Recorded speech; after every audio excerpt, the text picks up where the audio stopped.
Hey guys, this is Steve John. Welcome to day one of the 21-day fast. I know that after 21 days, you're going to be encouraged, you're going to be left strengthened, and you're going to feel accomplished by doing something that you thought was hard, but you didn't give up, you pressed in, and you moved forward, and I guarantee you God is definitely going to reward you for your sacrifice. Like I mentioned before, download the U version on your phone, either on iOS or Android, and under the plans section, you can search for the 21-day fast.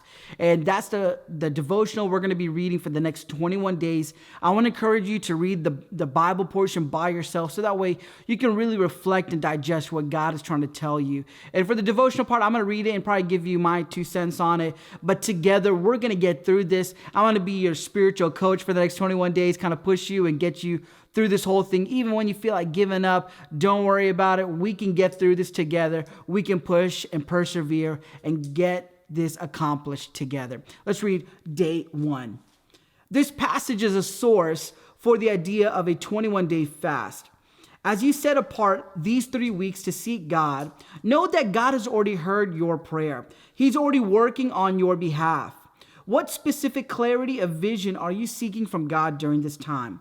Write down your prayer so that you can reflect on it at the end of 21 days. Spend time praying for God to speak to you and give you strength.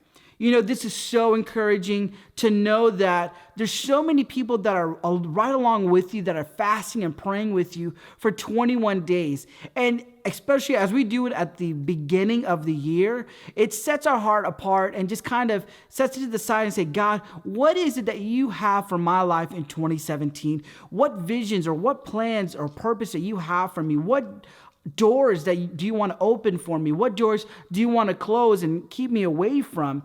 And the book of Habakkuk, chapter 2, it talks about writing down the vision plainly so that way you can run with it, whatever God has given you.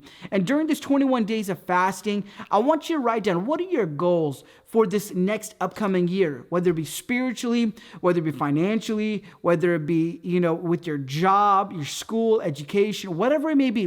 What's your goal? What's your plan? And write it down and commit it to prayer over these next 21 days, because I know that, just like we read, God is already working on your behalf.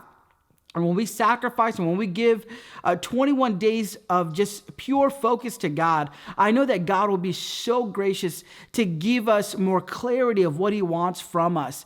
And, the answer may be surprising. Sometimes it may be not what we want it to be. It may be a pruning season or a growth season, whatever it may be. I want you to be encouraged that God is for you. And the Bible says, if he is for you, then who can be against you? So be encouraged. If 2016 was a bad year for you, be encouraged that this next year, 2017, marks a brand new year for you to go out and accomplish all that God has for you. I'm praying for you. Connect with me on social media. I want to hear your testimony. I want to hear how you're doing. Let me know if there's any prayer requests that I could be praying with you and joining you together about. I look forward to seeing you tomorrow. See you later.